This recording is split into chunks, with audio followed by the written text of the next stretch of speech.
দিয়ে বাড়ি যাচ্ছি, তবে এবার পদ্মা সেতু হয়ে নয়, এই যে আমাদের পদ্মা নদীর ফেরি দিয়ে।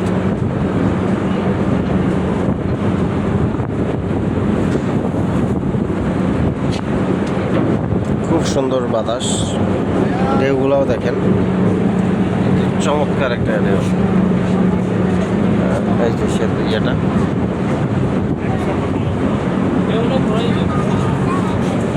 এখানে অনেকে ইফতার করার জন্য রেডি করছে।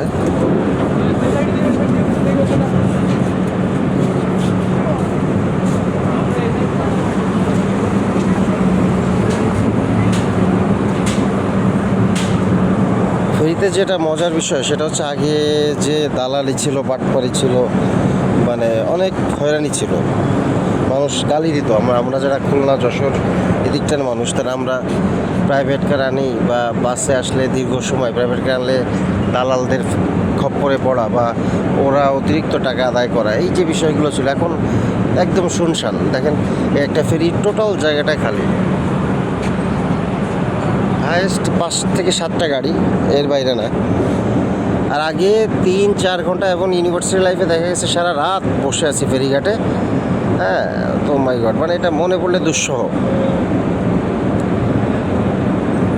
তারপরও ফেরিটা এখন আমার কাছে মনে হচ্ছে যে সবচেয়ে কমফোর্টেবল, কারণ একদম ঝামেলায় বিহীনভাবে নদীর যে মানুষ ঘুরতে যায় যেরকম, জাস্ট আমার ঘোরাও হচ্ছে, আবার আমি যাইতেও পারতেছি। হ্যাঁ, দেখেন বিস্তীর্ণ নদী, যেটা কল্পনার বাইরে। আর সেতু হওয়াতে কিন্তু একটা ক্ষতি হয়েছে, যেটা ওইদিকে কিন্তু পলি জমে গিয়েছে, এবং এত বিশ্রীভাবে, কারণ সেতু উপকার, বাট সেতু যদি মেনটেন না করায়, it will be harmful for us. Total আমাদের নেশন এটার জন্য সাফার করবে, মানে ডে আফটার টুমরো, এটা শিওর। এত পলি পড়ছে যে কিছুদিন পরে ওখানে জমি দখল করে ওখানে চাষাবাদ, শিল্প কলকারখানা এগুলো গড়ে উঠবে, আলটিমেটলি কোনো কাজ হবে না। দেখেন এই যে মাছ ধরতেছে ভাই আমার,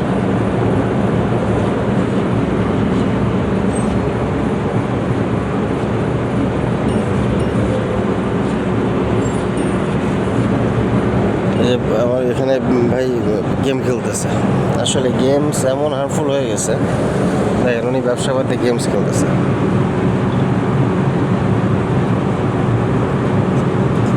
কোন লেভেলে চলে গেছে যুব সমাজ, কর্মজীবী সমাজ, পেশাজীবী সমাজ, চিন্তার বাইরে।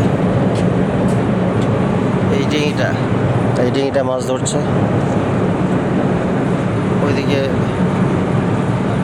আগে স্পিডবোট দেখা যায়, তো এখন একটাও স্পিডবোট দেখলাম না, আমি জানি না কেন।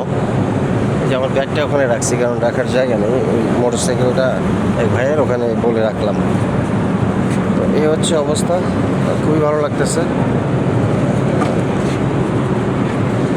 তো সবাইকে ধন্যবাদ, আবার কোনো এক সময় দেখা হবে। 2-3 বছর পরে ফেরিতে উঠলাম, আবারও 2-3 বছর পরে উঠবো। সবাই ভালো থাকবে।